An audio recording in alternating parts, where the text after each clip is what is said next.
আমারও স্বপ্ন আছে মানুষের। আমার বাবারও ছিল এই এলাকার জন্য একটা উন্নত সমৃদ্ধ নবীগঞ্জ বাহুবল উনি চেষ্টা করেছিলেন, পুরাপুরি শেষ করতে পারেননি। ওনার তো কাজ অর্ধপথে, ওনাকে আল্লাহ তাআলা নিয়ে গেছিলেন। তো সেই অসমাপ্ত কাজগুলি আমি করব, আমি আশা করি। উন্নয়নের দিক থেকে স্কুল, কলেজ, মাদ্রাসা এইগুলিকে আরো উন্নত করার, এইগুলির আরো আমাদেরকে আরো বিনিয়োগ করতে হবে।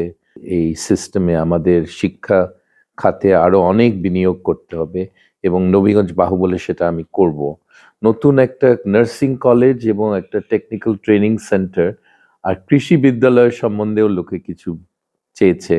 আমি দেখব এটা সম্ভব কিনা, তখন আমার সেই ক্ষমতা থাকে কিনা সেটা দেখতে হবে।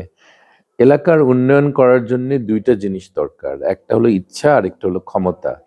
ইচ্ছা থাকলে অনেক সময় লোকে পারে না, আর ক্ষমতা থাকলে অনেকের কোনো ইন্টারেস্ট নাই। আমি কোনো উদাহরণ দিতে চাই না, কিন্তু অনেক লোকের ক্ষমতা ছিল, তারা কিছু করেননি এলাকার জন্য।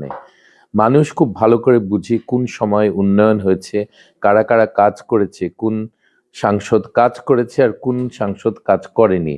ব্যক্তিগত স্বার্থে তারা সাংসদ হয়েছে, জনগণ জানে খুব ভালো করে। সো তারা দেখতে পাচ্ছে চোখের সামনে।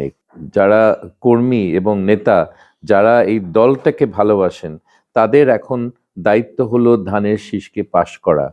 এটা বিপরীত কিছু নাই, তারা কিছু করবে না।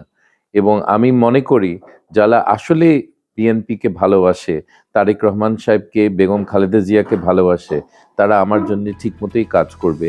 আমার এই ব্যাপারে কোনো দুশ্চিন্তা নেই।